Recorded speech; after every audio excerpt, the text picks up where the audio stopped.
It's 20 Aisle with me, Charles Gross, and Leslie Hoban Blake. Tonight, reviews of The Lifespan of a Fact, The Cher Show, Noura, Network, and Arturo Ui. Ladies and gentlemen, welcome to Two on the Aisle. And here we are, once again, with 5 more plays to talk about. Yes, we're going to stick 5 into this show. Yeah, and I'm going to start. Okay, we're going to start. Because we just saw the all-star play of this particular show, I think. Okay. It's The Lifespan of a Fact, and it stars Cher Jones and Daniel Radcliffe and Bobby Cannavale. And amongst them, they have like 12 Tony nominations, and she's won at least 2 or 3 times. So it's Have you fact-checked this? Interesting. How many Tony nominations do they actually have? Interesting How many point. has Cher Jones actually won? And the reason that Charlie is doing this is that this is a play about fact-checking. Even that's exactly what it says. And it's based on a true story. It took place in 2012, where this guy, played by Bobby Cannavale, wrote an essay that had a lot of... Not an article, but a lot of fact problems. Let's put it that way. Factual inconsistencies. And Daniel Radcliffe is hired to be a fact checker by the editor of this little magazine, Cher Jones, and hilarity ensues, although it doesn't. He, on this 15 or 30 page, whatever it was, essay, comes up with a notebook that's the size of the Oxford English Dictionary, and has a note on every other thing, because this guy is a fabulist. He simply tells a story. And he wasn't worried about facts, and some of them are made up, and some of them are close to the fact, but he wanted to weave a tale. And the tale was about suicide. And it was the suicide of a young man who jumped off a building in Las Vegas. And he was talking about the fact that Las Vegas had the most suicides and what it was to be a young person, and it turned out he was on the suicide hotline. It turned out his mother had been, there's a whole story that's involved. Well, in 2012, they wrote a book based on this, and basically this is the book on stage. It's the two of them arguing about whether it is, and the editor trying to sort of mediate amongst them so she can come out with a story at the end of it, because he is adamant about what a fact is. A fact is a fact. Now, well, there were 2 things that occurred to me when I saw the 2 things that came to my mind. One was a movie called The Man Who Shot Liberty Valance, where it turns out that the man who everyone thought shot Liberty Valance had it, and he comes clean later on, but by this point he's a living legend, and he's being interviewed for a paper, and the reporter says sometimes the legend becomes a fact. Well, and then I thought about Patrick Daniel Moynihan, who said you can create your own opinions, you cannot create your own facts. We're living under a president who makes up his own facts. Let's say we're living under a lot of people who make up their own facts. Let's say that they call them alternative facts, and I never in my life thought I would live to hear something called an alternative fact. You know what? We have had fake news for years. They called it, our grandparents called it yellow journalism. This is hardly something, well, unfortunately, it is hardly about. Something, no, this is about how far do you go? Yes. How far, what is acceptable? It's essentially a one-trick pony. Sometimes it can get a little much. I'm thinking, at one point, Daniel Radcliffe, who I swear is channeling my nephew, Zach. I mean, he's got the same hair, yeah, well, style, nobody will know unless you put beard, up a picture of Zach. but that's a fact. Go on. So we'll I see. Okay. And Bobby Cannavale, who I think he's channeling Batman, because it's an essay, not an article on that. I don't know who Cher Jones is channeling, but anyway, at one point they get into a whole thing about how many strip clubs are there in Las Vegas. Is it 31? Is it 34? And I'm thinking, couldn't he just write approximately 34? Wouldn't that be acceptable? All right, now here's the thing. This guy, he's a teacher. He's a well-respected teacher at the University of Las Vegas. That sounds like an oxymoron to me. You'll forgive me, but nonetheless, that is his thing. The truth of the matter is, it's a 90-minute play, and I think it's 30 minutes too long, because it's just like the guy with the gigantic book of corrections. Once you get the gist, do you need to hear it over and over again? Do you need to hear 31, 34? Do you need to hear it takes 8 minutes or 9 minutes for a body to hit the ground? And is it relevant? And I won't spoil the ending, although some of you may not be with it by the ending. I won't spoil the ending, but I will say that I think it's a lot of fuss and fury over very little. The story itself was simply an essay. It wasn't a law or a piece of, opinion. Judicial opinion. It was an essay. It was an essay. It was a nonfiction essay. Yeah. And it is not unreasonable to assume that it is factually correct. No, it's not unreasonable, but or it to was, expect it to be factually But it was correct. unreasonable to the extent that these two went at it. The guy who wrote it said, "Hey, come on. I mean, give me a break here." And the other guy said, "No, I can't give you a break because." Yes. Well, all right. He was new on the job, etc. And what the audience is, I guess, is left to decide. I really love the give and take between Daniel Radcliffe and Bobby Cannavale. Cherry Jones kind of gets in the middle. I will of the whole thing. I will say though that a lot of their back and forth is simply Radcliffe says such and such, and the other guy says such and such. Well, and people laugh. I mean, that is not really good playwriting. It can be redundant, and I agree with you that it is too long. I don't know if it's 30 minutes too long or 15 minutes but it's only too a long. 90-minute piece. This is an opinion piece, so we can each we don't have to Right. be factually, Right. necessarily factually. The only way would be to cut 15 minutes or 30 minutes out and see which one works better. But until it gets to that point, I was really going with it.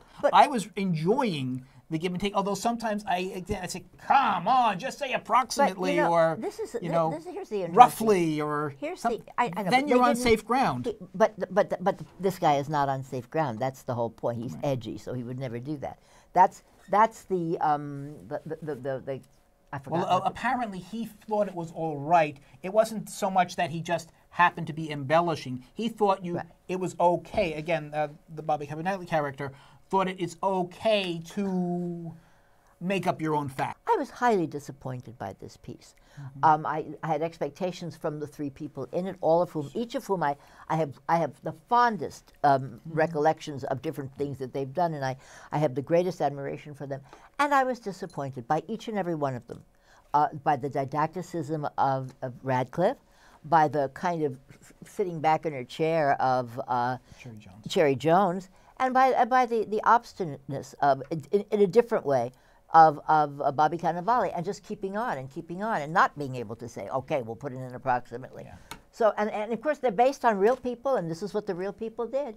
But that doesn't make it... Or is it? And that doesn't make it... We haven't checked that. And that doesn't make it dramatic either. So what would you give it?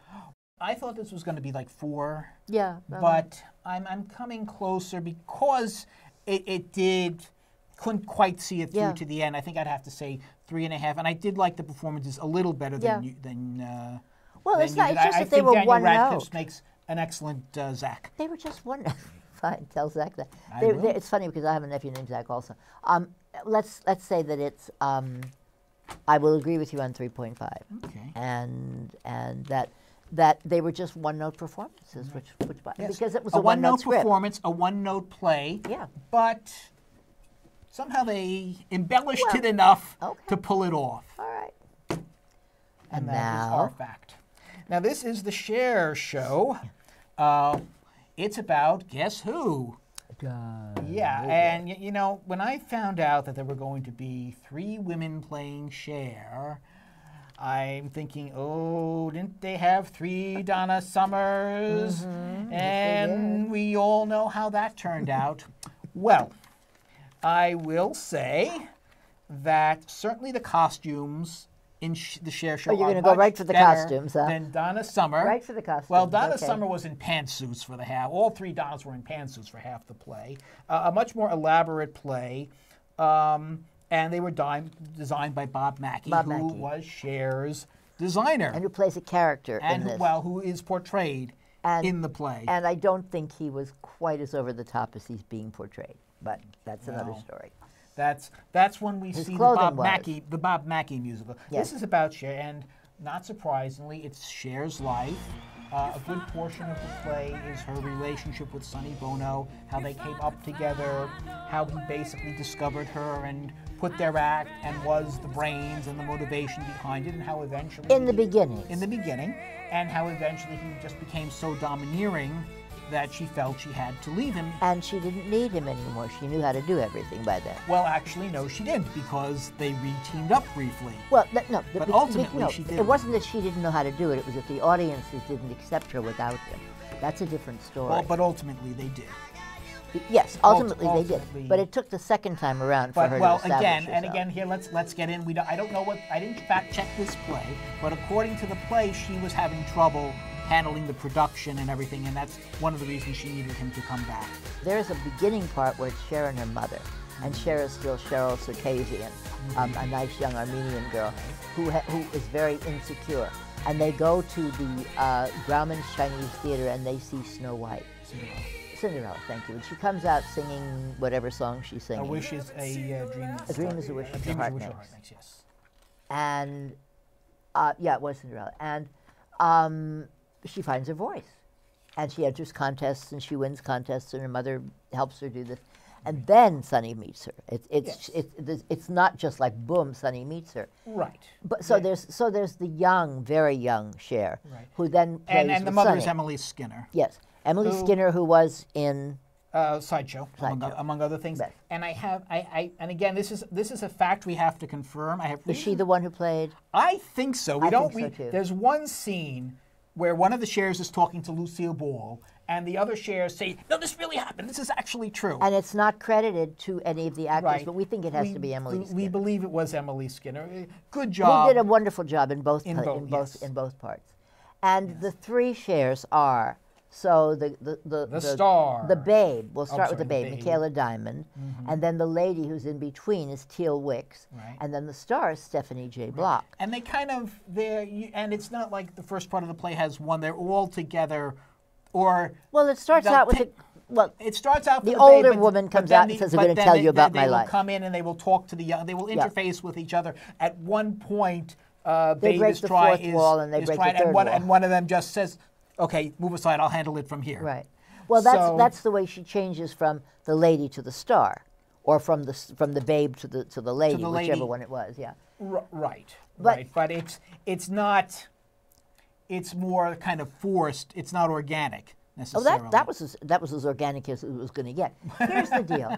Here's the deal. Yes. I mean, you may or may not have already read that this was a terrible, awful mess of a show. Which is It's sad. not.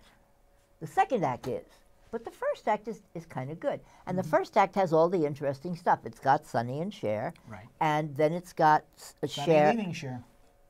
Cher leaving Sonny. I'm sorry. Not Sonny Cher leaving leaving Cher. Cher. Right. Excuse me. Sorry. Right, that's okay. And then along comes Greg Allman. Now, And along goes Greg Allman. yes, it's a very quick, and there are babies involved. But one bad thing for me was that the baby that Sonny and Cher have is called Chaz and is given to her in a blue blanket. When we saw the show, and it was Chastity, and it was a blonde little girl. Right. So it would have been a perfect teaching moment. Did we mention Chetty and Cher had a TV variety show together? Duh, you think we really have to mention that? Okay, Well, anyway. you may not know this. Of course, if you don't know this, why are you even bothering to Yes. see the show? But the point of it is that the world knows that Chastity became Chaz, and it's a teaching moment. It's a real life moment. But except for the fact that Cher keeps telling Sonny, "I want more time with Chaz. I want more time." Chaz Was not called Chaz. It was still Right. Chastity. and later on, Chaz's when Chastity comes out as a lesbian, and then when Chastity becomes Chaz, that whole part is out. Is out. Her son with Never Greg happened. Allman, Elijah Blue, he's born. Right, and that's I don't it. think he's done it. Apparently, he hasn't done anything after that. I don't 'cause it really didn't make know. the I play. didn't bother looking it up. But here's the thing. We now have in the first act, what we have is a Legends show from Las Vegas on steroids. We have three Chers do incredible jobs with the voice, the vocal, and whatnot, and the costumes. Then we have Sonny, who's terrific, and Sonny is played by Jared Spector. And then we have Greg Allman, who's kind of lost in a wig. Matthew Hitzik played Greg Allman. No, It's Cher little bits sings like a that. few of her hits. You get an abridged version of Gypsies, Tramps, and Thieves. There is one number I think you and Jeff Goodman were asking why did it come up when we did the first impressions. It's called "Ain't Nobody's Business If I Do." It's a Fat Waller song, and the reason that number is there is not because it was a Cher number, because this is Cher protesting against the people protesting her for her costumes, and the costumes, well, they're there. The ladies wear them well. At one point, one of them yells, "Snap out of it!"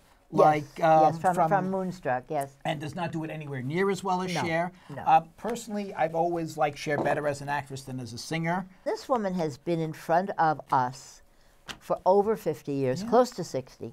I think she's an amazing person. I think I don't have to be a fangirl to think that she has charisma and talent, and she can still sing, and she can still wear a costume. And I understand she went into the show the week before it opened and said things were terrible, but I don't know what she thought was terrible, and I don't know if she fixed any of it. She didn't fix the Chaz thing, so, you know. No. In any case, the first act, I think, moves very well. The second act just goes into hyperspace somewhere, and little bits and pieces of it fall out onto the stage. And interesting, the book is by Rick Ellis, who did Jersey Boys, which is the gold standard absolutely. of jukebox musicals. So my conclusion here, and we do have to move on, is that it's better than Donna Summer. Indeed. All right, admittedly, that's not saying much, but compare it to Jersey Boys, Beautiful, the Carole King musical, or even Smokey Joe's Cafe. Doesn't. Can't touch them. I would say, well, I'll give each share of their own playbill. How's that? So you're giving 3 altogether? I am, yes. I would give Stephanie Block, obviously, a Tony nomination. I think she's going for it. I think I'm sure she will, deserves it. and I'm sure she'll get it. And I think she deserves it. But the rest of the show, Sunny may probably get it. Might also get a nomination. But I would give it your 3. I'm agreeing with you tonight. This is getting into bad territory. All right. So now I have you just did Cher. I have. Oh, I did that's Cher. right. You're right. I did And Cher. so I'm doing an off-Broadway show that we saw at Playwrights Horizons called Noura. Not Nora, but Noura. However, if you think it's Nora, you're right, because it's definitely Heather Raffo, the actress and writer of the play. It's definitely her take on Ibsen's Dollhouse. And when you first saw it, you said Nora, and I said, no, it's Noura. But what happens is it's a family from Mosul, a Christian family from Mosul, who have just gotten their American passports and their American names. So her name is now Nora, and she hates it. She wants to be called Noura. And I have to say, the way you're pronouncing it, it's a very subtle difference. There's the O-U-R as opposed to R. It's Noura and Nora. So anyway, she is a brilliant architect. Her husband is a chef, maybe? I don't remember what he does. He cooks a lot. So he cooks a lot. Well, I know their friend is a doctor. Yeah. These are upper middle class. The husband may also be a doctor. These are he was a doctor, and he's an EMT now. And now that they have citizenship, he may be able to be a doctor again. Right. He just delivered a baby. You're right. That's what happened in the ambulance. So and actually, the baby was delivered without him, but that's all right. Whatever. They have get the facts right. Yes, let's get the facts right. It's going to be our new thing. Continuing, here is the point. Here is the thing of the show. It's Christmas. They are celebrating. They have a son who's either 11 or 13. And they have a young lady who is from their native town in Iraq, who they have sponsored, and who they are supporting, and who is pregnant. Do I wish you hadn't done that? That's the only surprise in the whole thing. No, why did you do that? That is absolutely not the only surprise in the thing. The surprise comes in the last 10 or 15 minutes of the play. But that surprise is based on this surprise. Okay. No, that surprise I was supposed to lead on this. Is based on, well, you did. But you interrupted me and you told the one thing that I should have said to you, please do not tell this. Anyway. No, the one thing is what we find out at the end, both about Noura and about the young lady. I want to do a little fact correction here. One of the things is that the young woman has been supported. She was an orphan and grew up in an orphanage, and she's been supported her entire life by Noura, who has sent her money, who knows who she is and has sent her money because, as she says, she's from my town. This is a way of so this is the first time she's meeting the young woman who is a fully grown person, right? And is at Stanford studying some sort of electrical engineering, and she's going to become a weapons engineer, which is the Antichrist, if you will, coming to the Christmas party. And there's a great deal of hazarai about this whole setup. The house itself, the set itself, is the house that she built, and it's an empty house. It has unfinished walls, and it has no furniture. And this is part of the problem because Noura is empty. Her family has been dispersed. And Heather Raffo wrote a very moving piece at the beginning of the playbill about the fact that this is based very much on her own life. And there was a very famous although she was Muslim, a very famous Middle Eastern female architect. As far as I'm concerned, the polar opposite of Lifespan of Effect. Lifespan of Effect was this one-trick pony that, for the most part, had a really good execution as far as I'm concerned. This is a potentially rich and interesting story that is presented so poorly organized, so badly written, so Totally disagree. scattered. I think it's because Charlie's a man, honest to goodness. No, This no, is the story of a no. woman who lost everything and how she wants to get some of it back. Yeah, the That's what problem it's is about. we don't know how she's trying to get it back. Well, we learn until the end of the play, and there are two revelations. Yeah, but it doesn't build to the revelation. It does. Spend too For me, much it does. time. Who is this girl? What is she? And why is she important to Noura? You have to listen to And every they spend, character and then and they what they spend say. more time. You're too bored to do that. I wasn't at all. And You they were. spend too much time saying it. They spend too much time talking about cooking. And we really, Charlie, unfortunately, they talk like real people. I'm sorry. Real I'm life sorry. is very boring on stage, No, Leslie. no. That's why they trim and they Charlie, and you they can edit. have an opinion. You don't have to shout me down. I'm not shouting you down. You were bored. You didn't care for it. Yes. I liked it very Fine. much, and I wasn't And bored. your conclusion? I would give it four playbills. I would plus the fact that it's a very important play about immigration as well at this time. So it has a larger political I'm going to aspect give to it it as two well. playbills. Okay. Unfortunately, we're going to have to end with Network. We'll have to get to Arturo another time. Okay. This is Network. It is based on the Paddy Chayefsky 1976 movie of the same name, adapted by Lee Hall, known for the line, "I'm mad as hell and I'm not going to take it anymore." Okay, you got to do that. Yes, but it's also I did. directed by Ivo van I thought I was Hove, leaning on this one. who is well, I'm doing to you what you did to me, who is gave you a well lot more known for time. deconstructing a play. And he has deconstructed this film Yeah. to make it about Howard Beale, And, which is you not know, what it's about. And it's a shame that he couldn't put it back together after he deconstructed it. Because you have Bryan Cranston, who dominates the stage as beautifully as he did with LBJ, but with all the way with LBJ, but LBJ had some substance. This doesn't. I've never actually seen the movie. I think I would like to. What I'm looking at is, if this is a reasonable representation, how much No, it's not. of Paddy Chayefsky's predictions came true. Oh yes, that's Chayefsky really was a intriguing. television pioneer, but he had a love-hate relationship with the medium. And it had, as it had with him. Right. Yes, and the story is basically classic network anchorman is about to be let go due to long ratings. He loses it on the air. He should be thrown out, but instead the ratings are so great that he's given time to rant and rave, not unlike many, not so much anchormen, but opinionators that we see on television today. The play also stars Tony Goldwyn as the news director of his network, and Tatiana Maslany as a network programmer who basically comes in. See, because you didn't see, and it doesn't matter if you didn't see the movie. The play should stand on its And own. it doesn't. And it doesn't. And here's why. Because those two characters, the Tony Goldwyn character and the Tatiana Maslany character, That was Faye Dunaway in the movie. were very hot together. William Holden and Faye Dunaway were very hot together. She was much younger. He was much older. These two look the same age, even though Tony Goldwyn is in his 50s and she's in her 20s or maybe 30s. But they cut her hair so she looks like a boy. There's nothing sexy about her at all. No. To me, there was not. And so this was a totally ancillary thing. They're always off on the side doing something. And you're kind of wondering, what does he see in her? Yeah. And in fact, we meet his wife, Alicia. Who was very attractive. Yeah, Bresnahan, who's very attractive, very nice. Abigail Bresnahan. Oh, Alicia. Excuse me. I'm sorry, different Bresnahan. Abigail Sorry. is her evil twin. Yes. We have to check that fact. I'm sorry. And you're wondering, why would anyone want to leave her for the Tatiana's character? Well, I mean, It's he's just- going through a midlife crisis. He doesn't need any more of a reason Well, that's than a that, pretty you big know. crisis. That's what was going on. I didn't buy the relationship. Well, it's interesting because, as I say, the picture on the front tells you everything that's wrong with it. It isn't about Howard Beale. Howard Beale's a great character in it. Peter Finch won an Oscar for it, but it isn't, the whole play.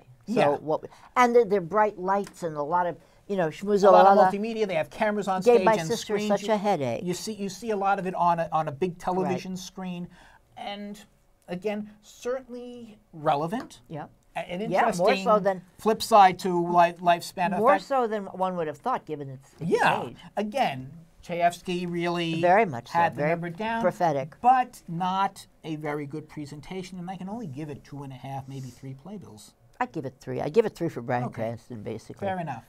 And that is our show for the evening. And when you go to the theater, look for Lesbian Me, us too. On the aisle.